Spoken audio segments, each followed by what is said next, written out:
Oh my God. All right. So here we are. Welcome to episode 33 of the Nutrient Health Project podcast. This is the weekly podcast that we do every 4 to 6 months. If you are new to the show, my name is Andy Frisch. This is my beautiful wife, Holly. Hi. So, hello. Like I said, this is episode 33 of the Nutrient Health Project podcast. Today's episode is we are going to be going over basic gym tips that aren't very common. And I think these are things like when Holly and I work out, we're watching, we're observant, we're just kind of watching the weight room. And these are common mistakes that we see a lot of people, not everybody, but a lot of people in the weight rooms that we visit, we see them doing this, right? So this all actually comes from a post that I made on Facebook a few days prior to this. As we're recording this, what day is it? December 22nd. So a couple days from Christmas, 2024. So I made a post a couple of days ago on my Facebook post. Just for context, I'm going to read that post really quickly. So just a few days of general training advice for the gym for those who lift. We will happily make more in-depth video content on this if there's interest for this. So it's exactly what we're doing right now. So understand, there are 4 things that we're going to cover today, right? So understand, and this is still from the Facebook post. Number 1, rep tempos. Number 2, RIR, or reps in reserve. Number 3, planes of movement. And number 4, training versus working out. Why are these important?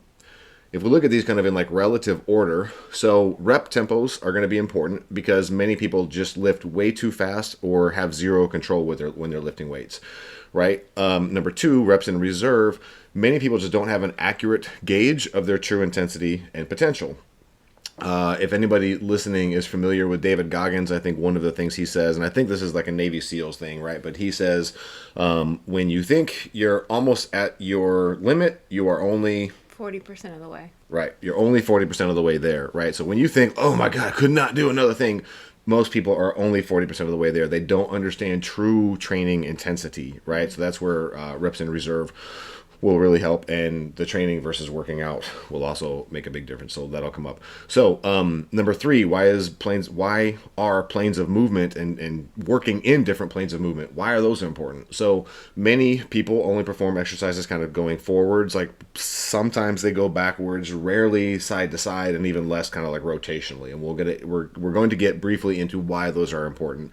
And then number 4, the difference between training versus working out, right? Training ensures progress.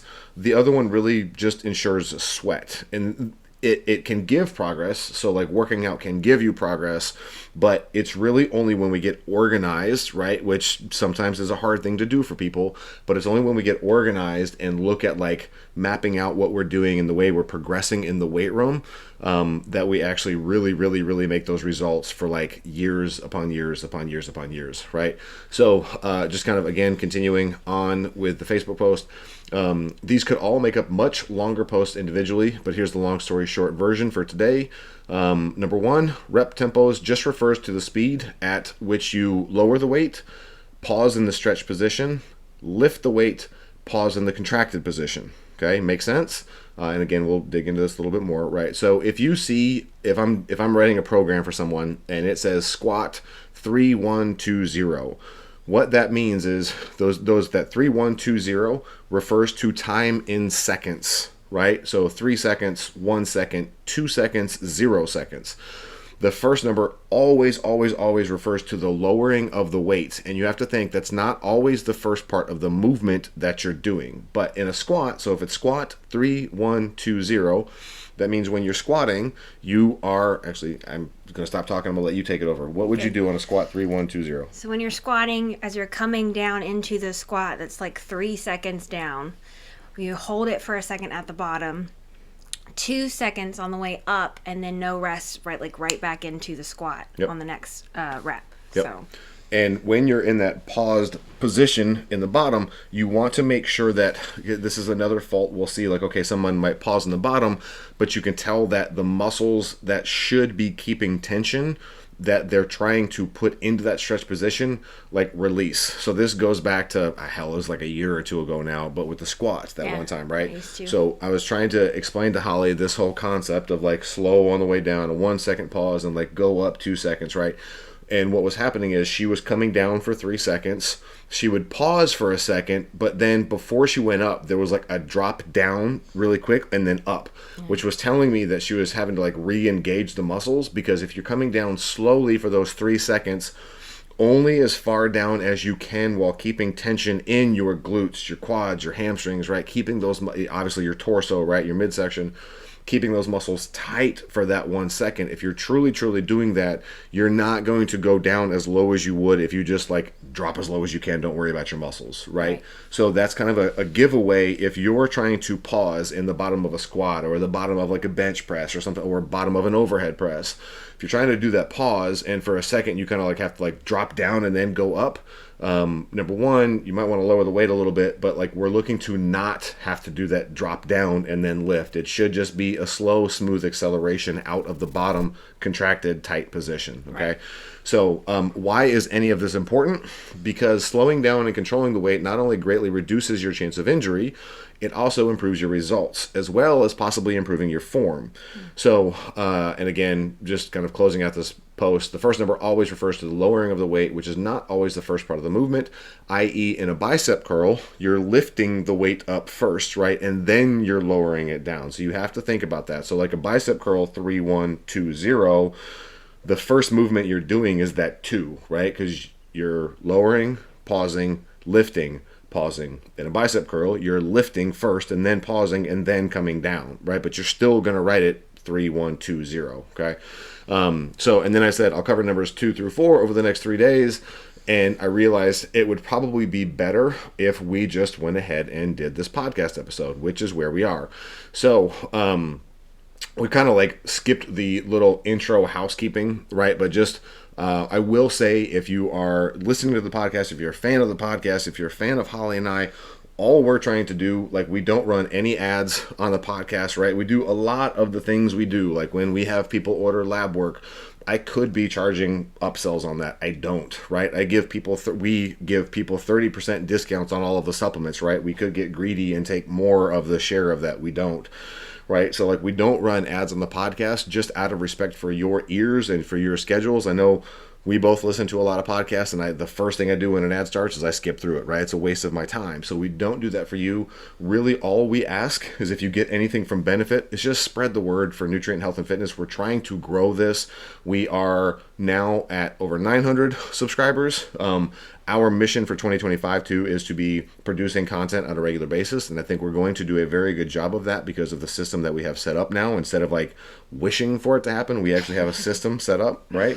So I think it's going to be exciting, and I think 2025 will see us surpass that 1,000 subscriber goal that we're trying to hit, and really start to put in some numbers. So that's really the only ask. We are on, obviously, YouTube. We're on all of the podcast platforms. Again, Nutrient Health Project Podcast, right? You can find us on YouTube, just Nutrient Health. I think also Health and Freshness. So that would be on Instagram, and Health and Freshness also on YouTube as well. So, all right, we've covered a little bit. So again, the 4 things we're going to cover, right? Rep tempos, reps in reserve, planes of movement, and then training versus working out. So we've already covered some stuff on rep tempos, but let's dive a little more into rep tempos. So rep tempos, like the big thing is, and if you're an analytical person, right, or kind of a type A person, you want to like dominate your rep tempos, right? So if I say 3, 1, 2, 0, or if I say, hey, we're gonna do a 4, 2, 1, 2, the person is like, it's gotta be 4 seconds, and it's gotta be like it doesn't have. I should take that back. There are going to be times where, yes, I want it to be exact, but like the big picture, if you were to just say like, hey, simplify this and how do I apply it to my lifting, it's slow down when you're lowering the weight, right? If you want to pause in that stretch position for a second or two, go for it. Try to accelerate the lifting of the weight. So you're just going to lift it a little bit faster than you're lowering it. And if you want to hold it for a second or two in that contracted position, go for it, right?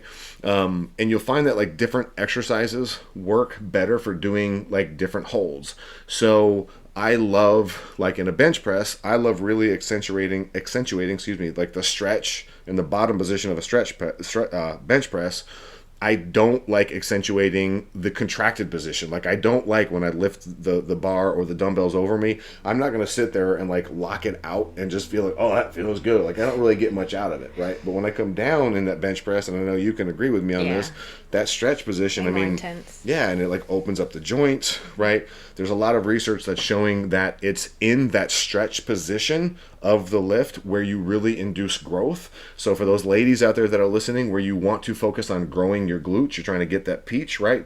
By the way, we're looking at putting together like a pump up your peach program, which will be kind of like a done for you thing amongst other things that we're working on. But for the ladies that are listening, or the guys, if you want to grow your, grow your glutes, whatever, no judgment.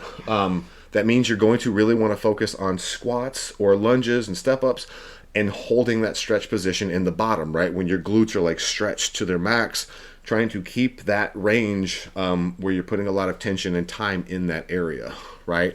Mm-hmm. If I'm doing a row, so like if I'm doing a chest supported row, which means I'm like laying face down on an incline bench and I'm pulling a dumbbell or cables or a barbell or something up towards me, like against gravity and working my back, I love holding that contracted position. I love really kind of squeezing it and really like getting all of the spinal erectors and everything lit up. The stretch position feels good too, but I really love accentuating that contracted position. So, any examples come to mind for you? Just that, like, you look around the gym and you see a whole lot of people just going as fast as they can. Mm-hmm. Maybe because they think that's how they're supposed to do it, or because it's burning so much they just want to get it done with. But most everyone is in the gym because they want to see results. They want to change something. And even something I've learned, like I just try and increase the amount of as much weight as I can. And I want to see what I can do. And there's times for that. But then there's also, like, if you drop the weight and have a better mind-muscle connection with it, you're going to feel it more. You're going to get better results.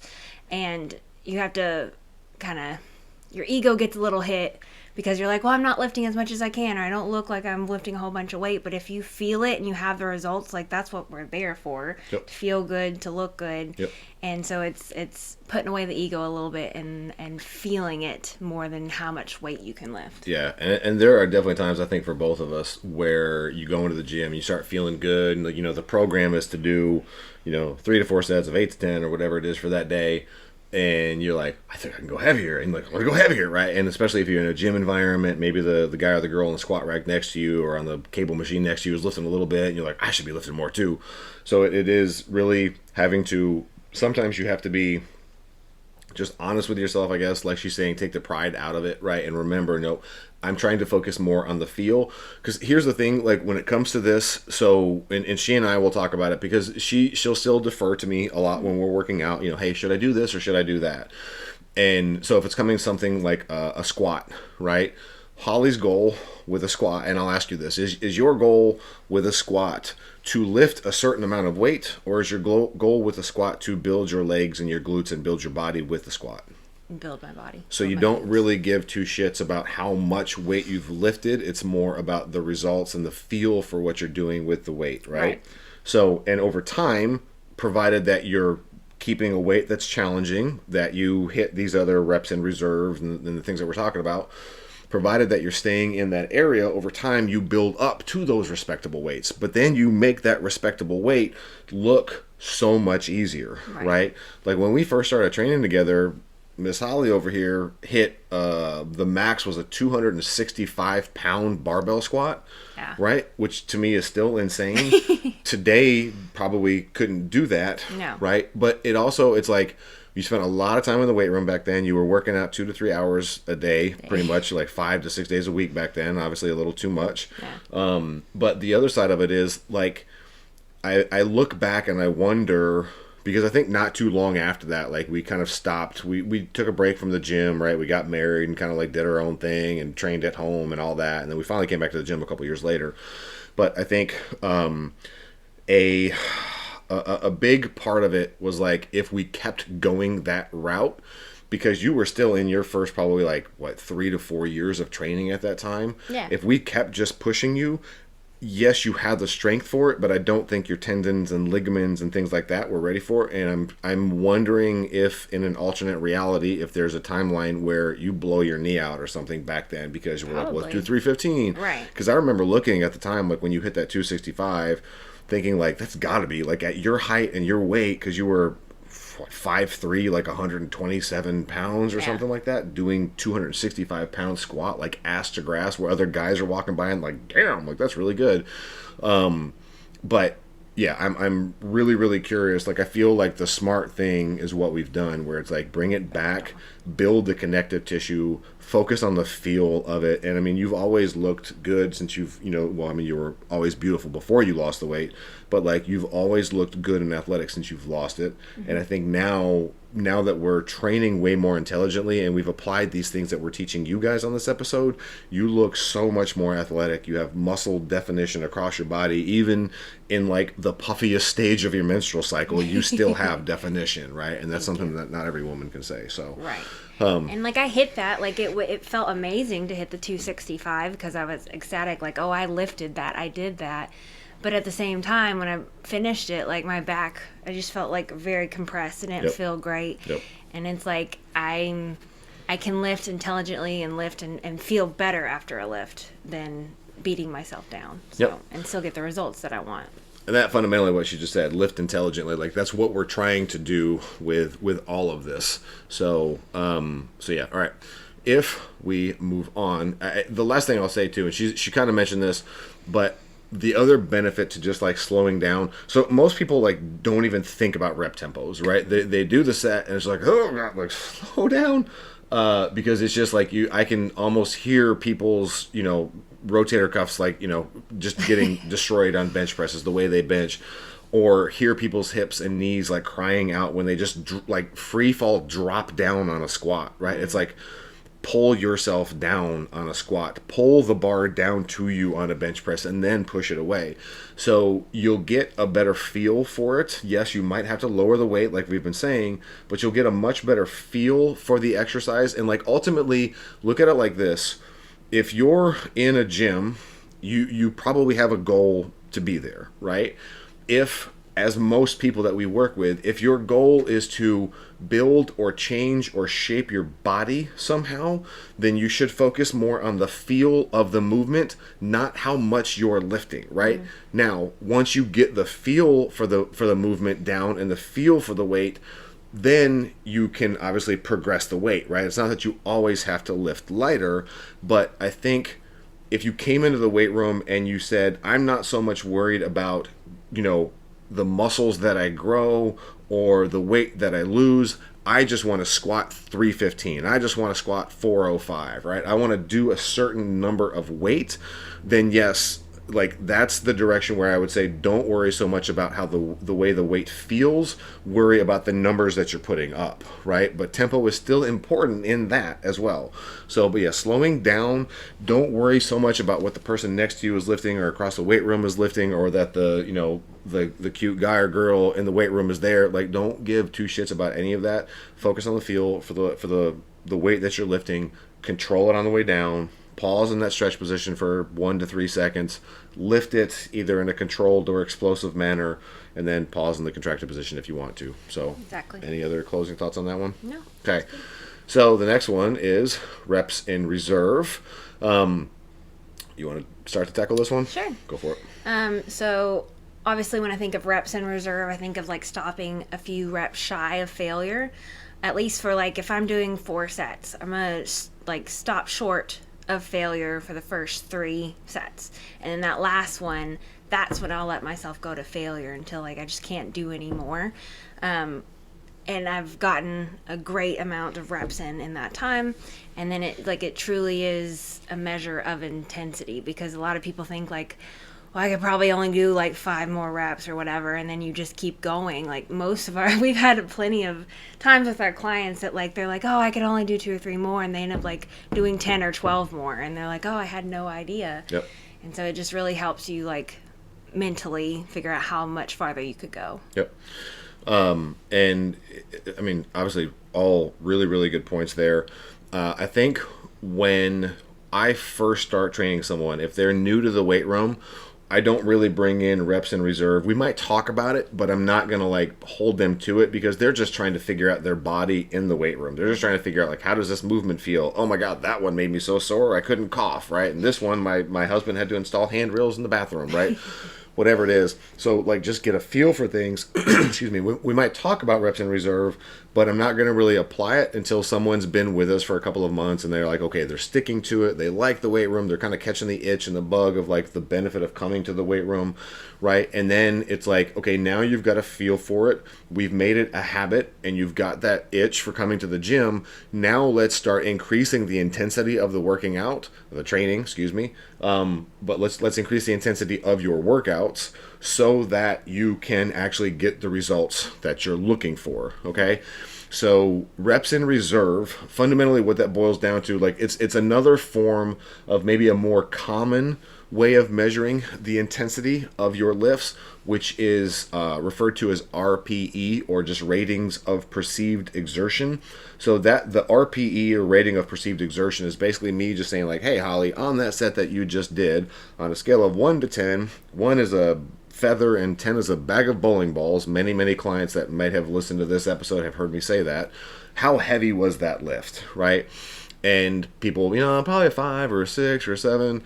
I always heard like 5, 6, 7. Very frequent, or very rarely, would someone say, oh, that was a 9 or a 10, or man, that was a 1 or a 2, right? Most of it, like, because like weightlifting, until you get that itch for it, even after you get the itch for it, but it's like you almost start to love that pain, but it's like it's uncomfortable, right? So hey, we're gonna go do this exercise, all right, and you do it. How tough was that? It's like a 6 or a 7, right? Put some more weight on there. How tough was that? Like a 6 or a 7 too. I don't know, I'm turning into Brittany as I'm saying this. But like that, so instead of asking people, hey, scale of 1 to 10, how tough was that, I've started asking people, how many more reps do you think you could have done there? And typically when I'm trying to put someone in that proper level of intensity, I'm looking generally for like 2 to 3 reps in reserve, meaning how many more reps could you have done on that, Mrs. Smith, right? I could have done 2 or 3 more. Perfect. Now, the trick is, unfortunately, this is another thing that'll happen. Hey, Mrs. Smith, great job on that, squat. Again, for a simple example, great job on that barbell squat today, Mrs. Smith. How many more reps do you think you could have done there? Oh, I probably could have done, maybe 3 or 4 more. Okay, awesome. Like, I'm looking for, maybe 1 to 2 reps reserved today, so I'm going to put a little more weight on there. Okay, cool. Do another set, right? How many more do you think you could have done? Probably 3 or 4 more. It's weird. Like, I thought I could have just done 3 to 4 more, but you put more weight on the bar, and I could do 3 to 4 more. Huh. So kind of going back to the Goggins thing of once you think you're done, you're 40% of the way there.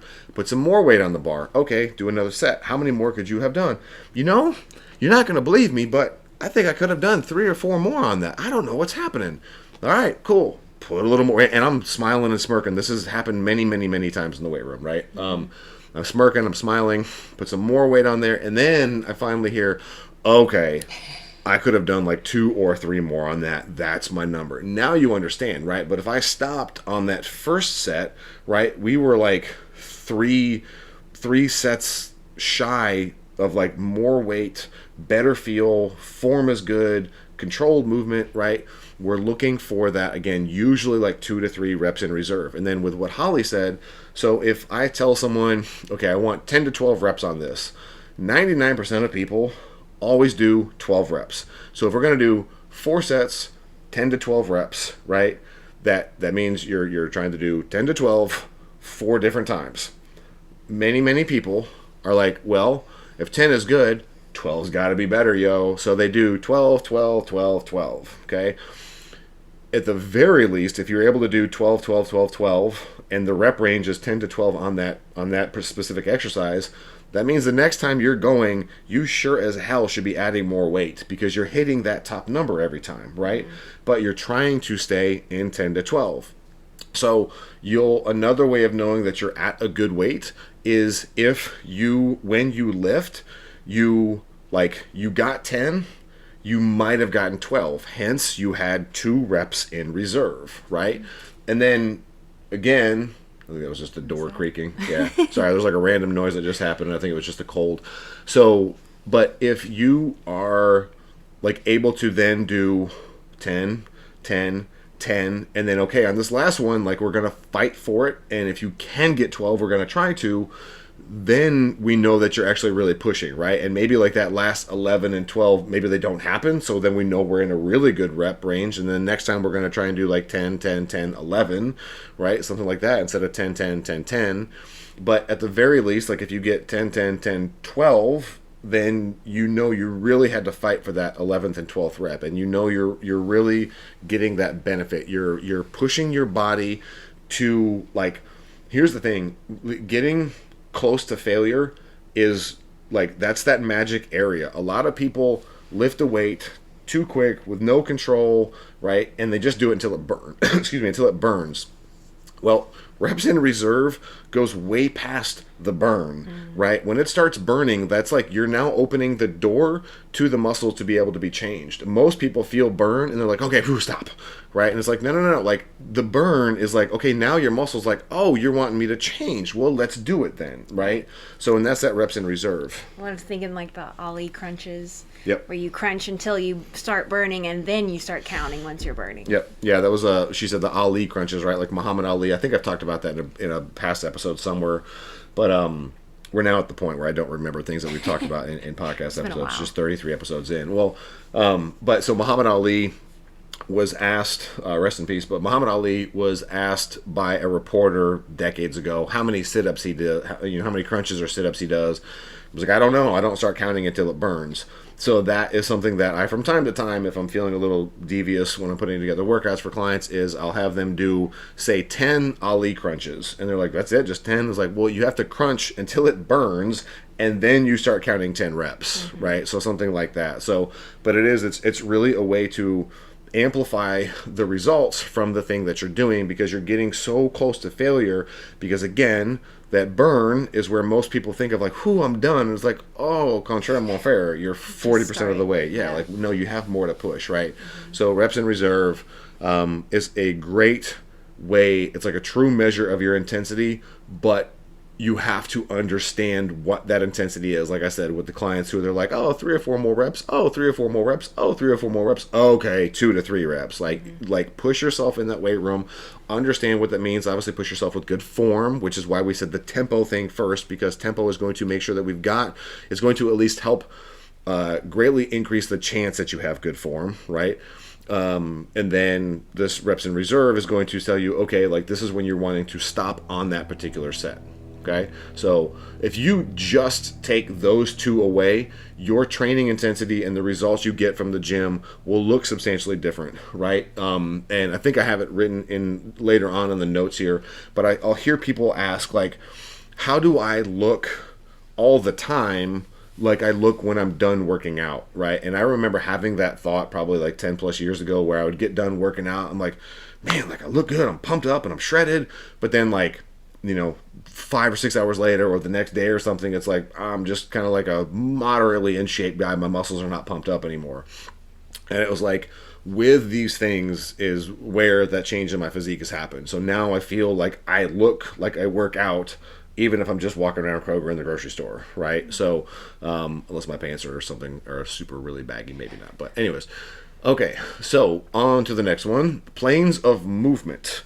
So this is really from the standpoint of trying to reduce injuries from overuse patterns, but it's also, I guess these are kind of one and the same, or two sides of the same coin, but like, we're trying to reduce injuries and we're trying to create more resilient human beings with this, right? So planes of movement, I'll let you... So if you look throughout the gym, or you yourself work out, you probably mostly do forwards and backwards, or you mostly see people go forwards and backwards. You do somewhat see people move side to side, like if they're doing like shuffle to the side or Cossack squats to either side, but it's not as frequent.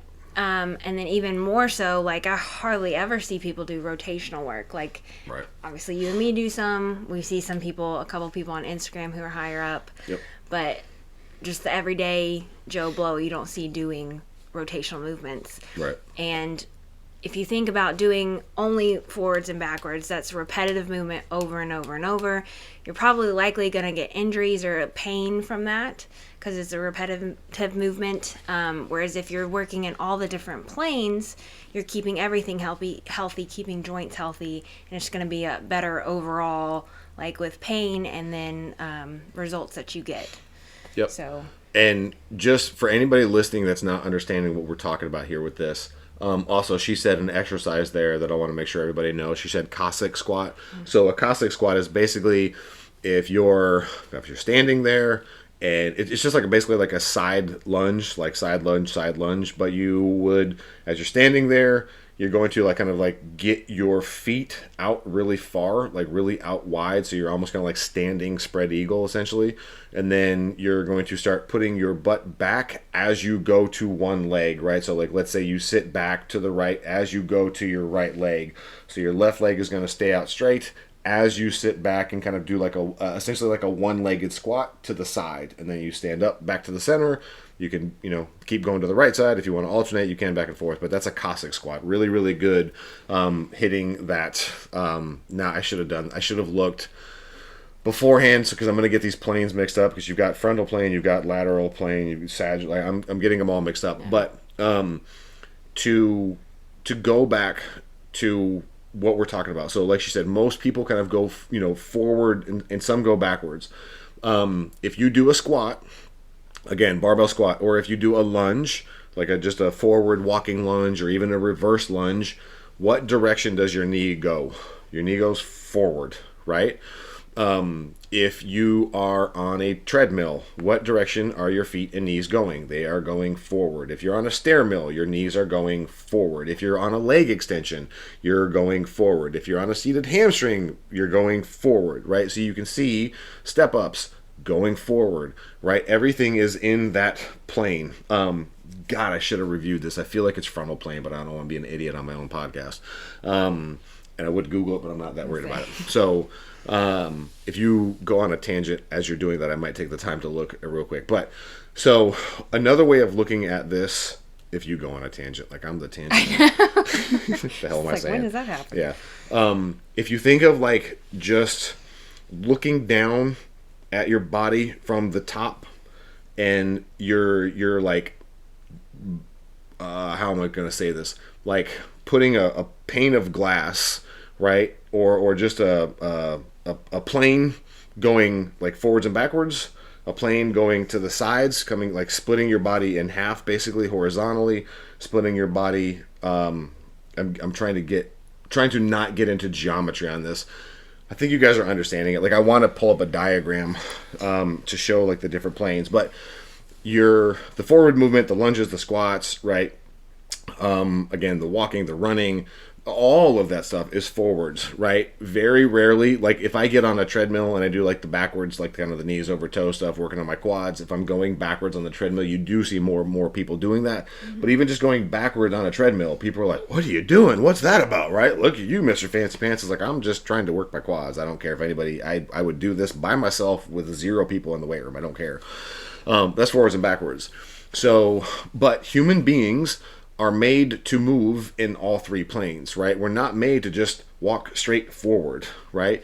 And from the overuse pattern, one of the only things that I do that will put me in pain, as silly as it sounds, is just go for a long walk or a long run in a linear path, right? If we go out hiking and I'm like, to the side, stepping over things, around things, not near as bad. If I'm walking around the gym and I'm like turning around, up and down, all that, I don't get that pain. But if we are here and we're walking around, our home apartment complex, or if we go for a walk at the park and it's just straight linear, because I've done so much running, so much walking. Like I used to be the kind of person who would just couldn't sleep 11 o'clock at night. Well, what else am I going to do? I would put clothes on and like go walk in a snowstorm for 5 miles, like in northern Michigan. That was not unheard of at all. But like, I think it's just from all of that overuse, forwards will start to wear me out. I can walk backwards, doesn't really hurt, and the side-to-side stuff actually makes me feel better. So doing side-to-side work and looking up, you know what, do you feel comfortable talking about some things here. I'm going to search these planes really quick because I sure. want to use the proper terms, and I'm tired of not knowing it. So I just remember, like, we used to do like caustics and everything back, gosh, when we did a jumpstart class, when Andy taught jumpstart, did that body weight, and that felt great. And then we kind of took a break off of that for a long time, and just recently, within the last few months, got back into it. And how hard it was just doing body weight. Like, my hips felt off and my adductors felt tight, and everything is just like, because I'm not doing that movement, like that whole direction felt tight. So now that we're working that in, like you said, it relieves his pain, it makes me feel a lot better, and we can see getting stronger. And that way. That's such a good point too. I'm really, really glad you brought that up. We don't even have it on the notes on there, but it's like, if you, again, most people are used to going forward, which, now that I've got the damn thing Googled, would be the sagittal plane, right? So as you're doing lunges, as your knees move in front of you or backwards behind you, as you do a press in front of you, you're in the sagittal plane. If you're moving out to the side, so if you're doing like a dumbbell lateral raise, right, where your arms are raising out away from your side, out to the side, to where you're making kind of like a big capital T with your body, you're in the frontal plane. And then if you're doing the rotational stuff, you're in the transverse plane. So sagittal, frontal, and that always throws me off, right? Because frontal, you think, oh, I'm going forward, but frontal, it's basically like splitting the plane of motion, like goes through your body. So you think like the front half of your body is in front of that plane and the back half of your body is behind that plane. But frontal plane means you're moving to the side. But this is, nobody here is studying for the personal trainer exam, so don't worry about that stuff. But that is such a good point, because if you, like most people, are so used to going forward, like I know, so going back to that Cossack squat, which is a side lunge, for me, the hip pain that shows up when I walk too much is in my left hip, and I'll have a little bit of hip tightness in my left hip if I do a Cossack squat to my right side, because my left leg is going to stay out straight, and there's just a little bit of tightness there. If I do my first set or two of Cossack squats when I'm going to my left side, like I'm probably holding on to something, I'm assisting myself, and it's going to look a little ugly, right? Because it's just like, I could go to my right side, things feel really good, everything is like, pretty healthy, the joints are pretty good there, my hip on my right side is not really pissed off, so I can do a Cossack squat, usually cold, to my right, and come down and put my left hand all the way flat on the ground, kind of by the inside of my right foot. The first set to my left side, there's like a 8 to 10 to 12 inch like difference. So that if I start going to my left side, so now my right leg is out straight and I'm sitting down kind of towards that left leg only, my right hand, like I said, is probably like a good 8 to 12 inches away from the floor on that first set or two. And it's not until I'm warmed up that now, okay, I can, grab a 40 pound, 60 pound, 80 pound dumbbell and do like, Cossack squats side to side. The rotational stuff is the same. So like the tip that Holly just brought up is, the first time, if you're not working in these different planes of movement, it's going to feel either A, really weak, or B, really tight, which that is one thing that your body can do. If you have tight muscles, this is kind of like a little bonus thing thrown in there.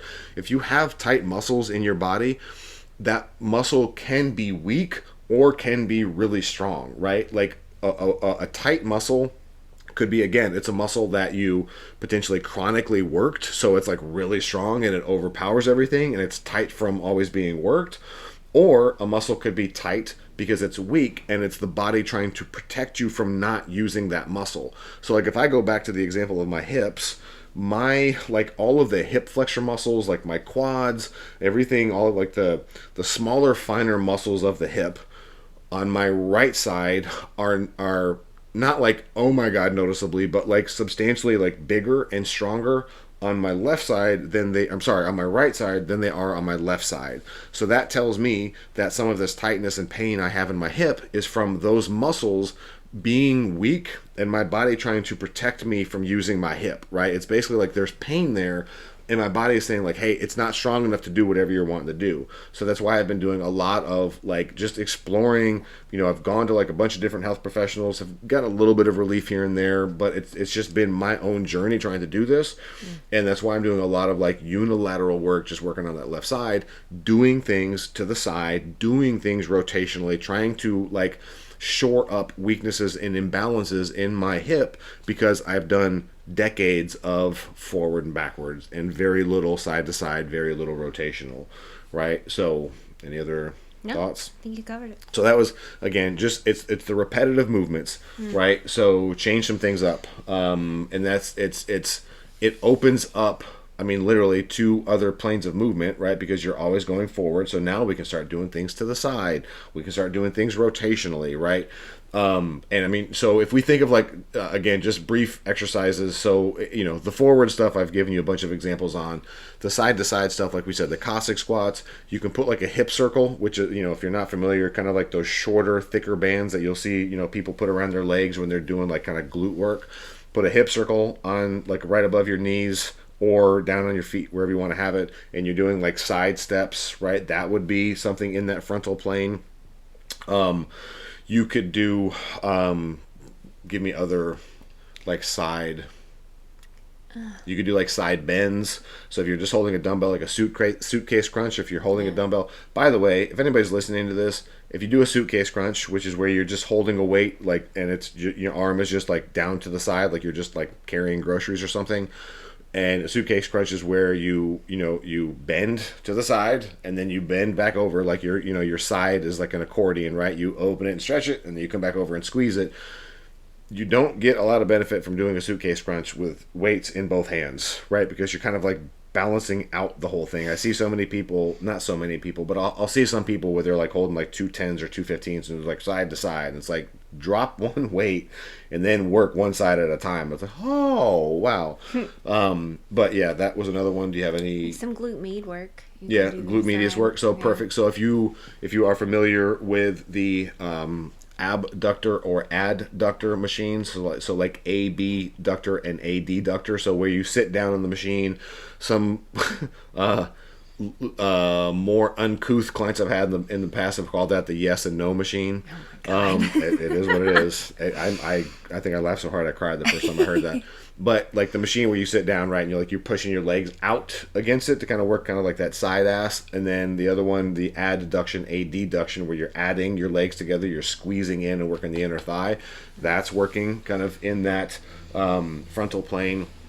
You're even getting a little bit of rotation too, depending on the machine, right? Because it's kind of coming in at a curve. I could be wrong on that, but that would be my opinion on it, at least for the moment. But the other, like the rotational stuff, is going to be so like. Rotational stuff would be things like a wood chopper, where you're taking a cable kind of from up high and coming like in a rotational manner across your body, right? You could do, what I was going to say is like you can take exercises that are typically only done in that forward movement, so like a step up, and you can turn them into something where you can do different planes. So instead of doing a step up only going forward into the step up, you can actually put the step to the side, right? And step up to the side and then come back down, and the step up to the side and then come back down. It's a little bit better sometimes if you're doing that to like have something to hold on to, maybe next to a squat rack or like the bar of a Smith rack just for balance.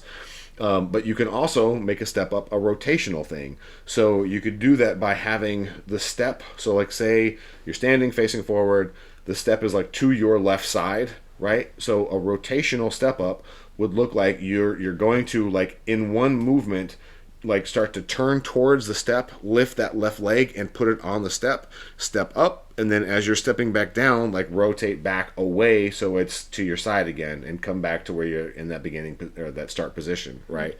But again, we're meant to move in 3 planes, and many times people that I work with, they're generally a little bit older when they get here because it's just been life.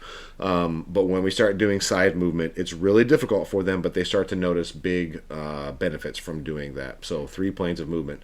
The last one we are bringing it home with is training versus working out. This one will be a little bit shorter, but this is something that we want to rant about just briefly. So a lot of people, especially people who have never worked out before or are like yo-yo workouters. Does that make sense? Yeah, workarounders.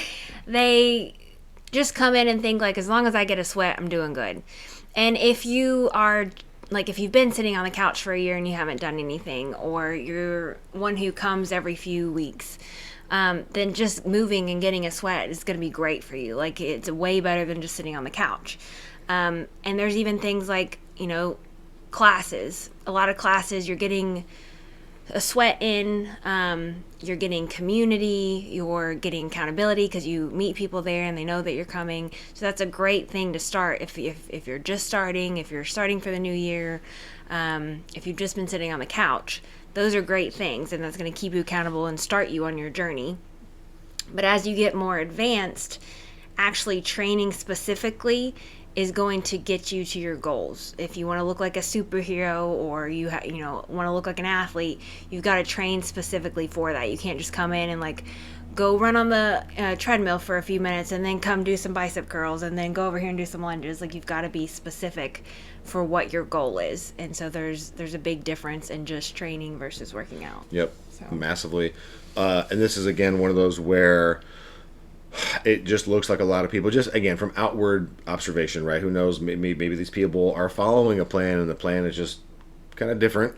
But the other day I saw one gym member was like, doing like sets of tricep press downs, and just again not applying any of the first two principles, just kind of flying through them, and then they would grab their stuff, go disappear upstairs for a couple of minutes, I'm assuming doing cardio because they kept coming back down, like, and then they would go back and like kind of sloppily do some more triceps.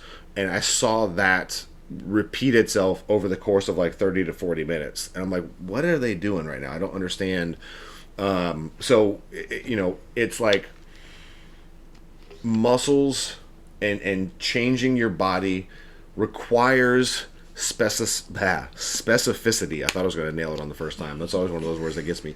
But they require specificity, one more time, i.e. just being specific in your training routine. So this is a conversation I had recently with a returning client from, 10 plus years ago. And we were basically, I totally just lost track of my thought. What was I saying? Had a client. Specificity. Thank you, specificity. Yeah. Like I went to reach for my water and I was like, blank. So I told him that prior to probably, 6, 7, 8 years ago, I would say you should never do the same workout twice. Because, and that was like a belief I had read at other places, right? But it's like, the body requires stimulus, the body requires newness, novelty, right, to grow. And like, I want to go back in time and like smack old me, because it's like I've left so much muscular growth on the table, right? I've left so much on the table because I wasn't repeating the same lifts, so I had no idea if I was making progress, right? And there's something to be said for like, okay, we could do a row, right? Not like a rower, but like the weightlifting movement of a row. You can do a seated cable row. You could do a tripod dumbbell row. You could do a chest supported dumbbell row. You could do a single arm dumbbell row, a 2-arm dumbbell row. Again, seated cable row. You could do a standing cable row, right? T-bar row. There are dozens and dozens and dozens and dozens of variations of different rows that you can do, and then you can apply all of the tempos and the RPEs and the RIRs, everything we've talked about to that. But if you're doing a seated cable row one day at a certain weight, and then say next week you're like, I'm going to do dumbbell rows, you have no way of knowing if you're actually progressing. Yeah, you're doing a row, yeah, you're working your back, okay, great, but you have no way of actually measuring, did I put 5 or 10 more pounds on this lift this week? Did I hit 2 or more reps this week, right? Is it time for me to go up? You have no concept of doing that. So the tricky part here is, for me, the reason I always wanted to swap the workouts was because I get bored with things quickly, right? I'm a novelty seeker, right? It's part of the dopamine makeup that makes my brain who I am. So like I always wanted that novelty, But since understanding, and this is something that I, again, embarrassingly only applied to myself probably the last like year and a half to 2 years, really hardcore this year more than anything, thanks to my coach Brian. Shout out Brian. So, but applying that now, again, like applying the training principles, not just working out, and then applying the tempos and the reps in reserve to the training programs are helping me see progress and shaping my body to where it's like I look like I just finished a workout at any point in time throughout the day. And that's a really good feeling to have after working out for decades and never really achieving it. I think also training versus working out, and Holly kind of touched on this, but like there's look, if you're doing either, we're happy. We're congratulations, right? Yes. You're getting in there. And again, from the I think, one of the most important sentences that people can say is, I'd like to change my answer, right? Mm-hmm. Or I think I was wrong. So when I look back, if people were coming in and doing Zumba, right? Like, but I mean, it's Zumba, right? You're going to get hurt more likely in Zumba because it's uncontrolled. I've had more people like twist ankles and like tear things doing Zumba than they have on the weight room. And you're not really lifting weight. But now, like, look, if you're coming in and doing Zumba and it's getting you out of the house and it's getting you off of the couch, which, side note, when you said something about sitting on the couch, if you'll watch the video, as you said sitting on the couch, I like sit back. You said sitting on the couch. I was like, oh, get my ass up off the couch. But like, if you're yeah, right. I was shamed. But if you're doing something like Zumba or yoga or anything, it's, even though like we would say, hey, like the weights and cardio and like the strength and conditioning side of things is really going to be what changes your body, there are benefits to yoga. There are benefits to Zumba. There are benefits to going in and doing like a jazz dance class, right? Like these things that just get you up moving, like if it gets you moving and you have fun with it and it gets you in the gym, do it. Yes. But what we're trying to say with this is, if at a certain point you feel like, the results just aren't coming, I'm enjoying what I'm doing and I love going in there, but I'm not seeing the results, I would strongly, strongly, strongly encourage you to either develop, find, or hire somebody to develop a training program that you can follow and measure your progress. And this is another thing that we'll do when we sit down with new clients who say like, okay, I want to lose weight and here's the number on the scale that I want to measure. I think one of the things that we can do for people is, if you see progress in what you're doing, it's so much easier to stick with it, right? If you're doing something and months and months and months have gone by and you're like, nothing is happening, it could be mind numbing, like hair pulling out, like, oh my God. But the beautiful thing of it is, when we sit down with that person that wants to lose 10, 20 pounds, 50 pounds, 80 pounds, whatever it is, okay, hey, we can make that, and here's the expectations of what we have for your weight loss per week, right? So we're going to do the things to make sure that we are hitting that number, and here's where you will be when you hit that number, like time and day and all that. But the other side of it is, we say, we also are going to look for progress in the weight room, because if we're hitting progress in the weight room and you're getting those nutritional concepts down and supplement concepts down, and we're doing the things right and we're training intelligently, then the weight loss is a natural byproduct of doing the things right in the first place. So, and then we do people, like, we give them that benefit of, every single day they come into the gym, they're going to see some way, shape, and form of progress, right? The way my clients light up, and the same with yours, where they're like, oh, I got a PR, which if you're not familiar, PR, because we get asked this sometimes, just personal record, right? It's you lifted more weight today than you have, that's a PR. You hit more reps today on this weight that you've done in the past, that's a PR. The way clients' eyes light up when they're like, I hit 3 PRs today. I did 20 more pounds on the hip thrust. I hit 3 more reps on the assisted pull-up machine, and I was able to get a whole other set on the chest-supported rows, whatever it is. You're measuring more progress, and it's like, if you measure enough things and you consider that, like, hey, an extra rep this week, if you're training at that proper intensity, an extra rep this week versus what you did last week is progress. And that should be exciting, because it's like, again, you are stacking those small wins week over week over week. And that's how you're going to, again, change your physique, change your life, right? Yeah. So I had a client who, she just recently started with me, and Annie's talked to her too, helped her with nutrition, but She was just walking and running, maybe doing a little light weights here and there, and definitely wasn't eating enough. And it's been almost a month that we've been working together, and she's now doing Pilates. She's now working out with me twice a week, and she's eating more calories. And she told me she's so excited. She lit up, told me her husband is noticing all of her different changes, and she's seeing more progress in the last few weeks than she has over years. And it's because we're training specifically now. We're fueling our body, we're fueling our training, and it makes a big difference than just cardio and fewer calories. Yep. So, and it is too. It's like the people that we see at the gym. I love every member there, right? Well, I don't love every member there. I'm sure there are some jerks. Yeah, I don't know everybody at the gym, but like everybody that I know that we interact with, we love them to death. But like, you'll see people who they come in the gym, they go right upstairs, they do the cardio, they come right down, and they leave. They never touch the weights. They never think about training intensity, none of this stuff. And maybe that's their goal. That's totally good. But I do know, like, because I've had people come up to me and say, hey, I need help. I'm doing all of this, and I'm just not seeing results. And I think many times it comes down to people are just working out. They're not training. They're not organized in that training, right? Because organization takes effort. But once you can get around that and just, again, and here's another thing to think about too, like training versus working out. Training takes commitment, right? You have to commit, and committing to something, going all in, not because you can't halfway commit to something, right? If you're committing, like we got married because I'm committed to Holly, right? That's where the rings are, right? I'm not halfway in, or that's not marriage. That's not the same. She's not halfway in because that's not the agreement. We got married because it's like, hey, I want to be with you for the rest of my life. I'm cool. I'm happy. You're my person. You're my partner and everything. Same. She feels the same way. So she's telling me that, right? Same. I'm kidding.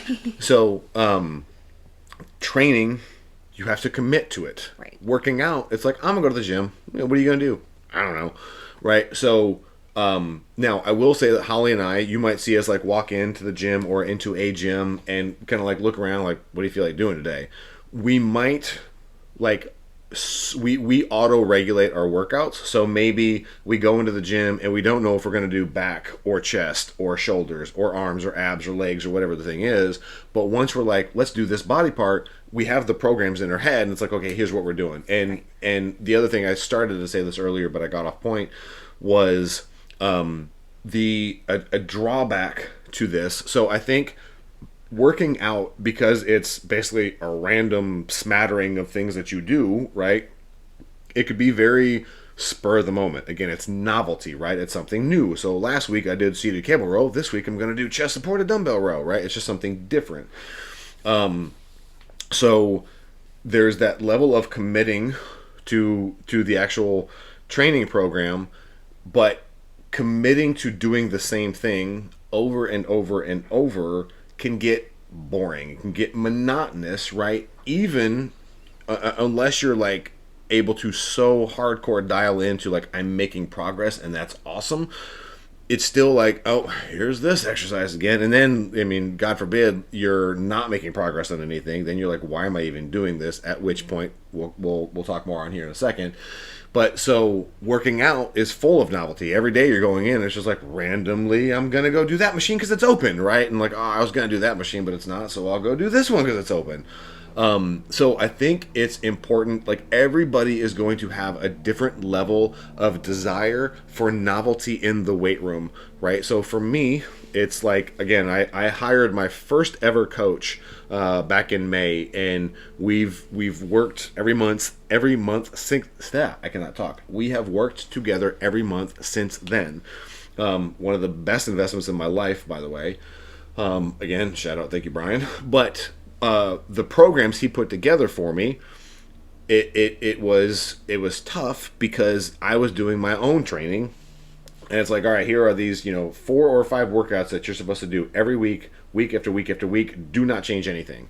And I'll be full honest, like I'm like 85 to 90%. What's the word I'm looking for? Like, I comply. I'm like 85 to 90% compliant with what I do. I do throw some things in here and there, like a new exercise here or a different way of doing that exercise. Or maybe I slow the tempo up or change it up or something like that.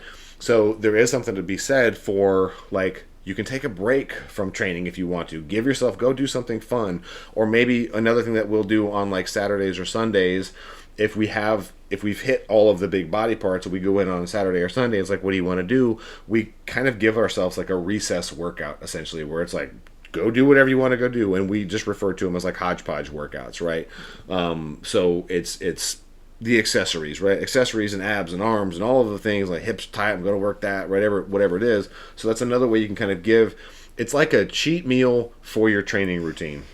Think about it like that, right? Because if you're following a diet, you're eating the same food, and then like the cheat meal or the refeed really it can help break up monotony, but more so it's really beneficial for like a hormonal standpoint, especially if you're in a diet stage, right? Which is when you should be doing the refeed. So like if you're training and you're just bored of like, this is the same program, give yourself a day or two every week where you just do whatever the hell you want to do in the weight room. Or maybe you just come in and do the sauna and leave, or whatever the thing is. But training versus working out, if you understand training and you have a program and you're tracking your and again, there are dozens of apps or spreadsheets on the internet. We have spreadsheets for every single client we work out with, or we train rather. But just measuring that progress is going to ensure that you are making progress because you're measuring it. So, and I think too, one thing that I've just probably within the last year come to think about is like thinking of yourself as an athlete. As far as like really staying committed. Yep. That has helped me a bunch. Like, what do athletes do? They do the same, whatever sport they're playing, they do that over and over and over. If they're trying to hit a jump shot, they repeat that over and over and over till they get better. That's where they see progress. They go in and do it when they don't feel like it. They're committed. They take care of their body. Like, all these different things. And even if you're not wanting to compete or do a sport or anything, just having that mindset of like, I'm an athlete, this is what athletes do, that can really help with staying committed and focusing on training rather than just getting workout. So, Yep, yeah. 100%. And that's like, so one of the clients that we have who she doesn't train with us in person, shout out to Cassie if you're listening to this, but she doesn't train with us in person, but she does the app that we do. So and this is a good opportunity for me to take a quick pause while everybody's still listening that has made it this far with us. We now offer online training programs via 2 different apps. We can tell you about the benefits of all of those if you're ever interested in those, but they have videos for every exercise. You can swap them all out. You can track everything. You can track habits, all that good stuff. So we do have training programs now available for people that, are not able to train with us in person. We also, on my Instagram page, on the health, it's health.and.freshness on Instagram, health and freshness. We now have launched our full supplement store. So we are partnered with Nutridyne. Nutridyne is like practitioner level quality supplements. So if you go to my Instagram profile, you can see it, on the little profile link. It's Nutrient. Actually, the website, the URL is nutrient.nutridyne. So NUTRIDYN. So nutrient.nutridyne.com. That will pull up the website. That is full price on Instagram. Anybody that's listening to this, if you want a discount, just reach out, find us, connect with us, follow us on Facebook, follow us on YouTube, follow us on Instagram, whatever, DM us. Like, I'm open to giving people discounts. And those discounts add up quickly. We typically give like 30% discounts to our clients, and those can measure up to like 20, 30, $40 off of every order. And that discount is good for life. It's not just a one-time thing. It's every single order. You always get that discount, and it applies to everything on the website. So, back to the point, this particular client, Cassie, who was doing the online programming, we were at the gym a couple of days ago, and I saw her kind of walk by, in like behind us in the weight room. I saw her in the mirror, and I had the first, I was like, she looks like an athlete. And I said something to Holly, and she's like, yeah, she does. And I, went and told her, and like, she lit up. And then it's a good feeling to see that happening in people, and you see the body change, right? And that was, time and time again, that's what we see when people train intelligently, understand what intensity actually means, right? And everything that we've talked about here today. So, I've got some other notes here. I don't know that any of this, like, fundamentally, the training versus working out is like when you want to change the shape of your body. So everything that we've said here, right? Like the working out, coming into the gym, doing things, like you're going to get community, you'll get momentum, right? Again, just working out, right? Community when you come into the gym because you're doing the class, and hey, there's, Linda and Louise that did class with me. I don't know, my name creating on the spot is obviously atrocious, but you see those people in class all the time, right? Your spin class, you see all of them. It's like, hey, that was a tough class, right? Big sweat. So you'll get that community, you'll get momentum because, again, you're just getting off the couch, you're getting into the gym. You'll get some progress, right? I'm not saying you won't lose weight. I'm not saying you won't build muscle doing this stuff. Holy shit, I got to charge the laptop. So it's at 15%. So I need to wrap this before it's going to die. It was like 80% when we started. I guess lights and a camera drain the laptop battery quickly. All right, so I'm going to wrap this. But you do get progress. You put points on the board for yourself when you're doing that. But like fundamentally, if the body is not changing anymore, then like training is what you need to do, because working out will take you so far. Training will take you the rest of the way, right? So we'll kind of skip through this. So with the training, when you lift, you eventually are going to hit plateaus. And I wanted to kind of use that as a segue, because one of the things that we are going to do in January of 2025 is have our first guest on the podcast. Now, I'm kind of excited. So it's going to be one of two people. I don't know who's going to make the first guest appearance, Alan or Chris. Alan knows we're pulling him on the podcast. Chris is kind of like one of our assistants at the moment. I hate even calling him that because he's on the team. He's not really an assistant. But Chris is a fellow trainer. Alan is a strength and conditioning coach with a wealth of knowledge for all of this. When Alan comes on, we're going to be talking a lot about strength and conditioning. So if you guys have questions, you can email the questions to NutrientPodcast@gmail.com. And I can already tell you that one of the things that Alan wants to talk about is how to break through plateaus. Mm-hmm. So when you find that you're hitting a plateau on a particular lift, Alan is the go-to. Alan is the guy that when I have questions about anything weightlifting related that I don't know, I ask him.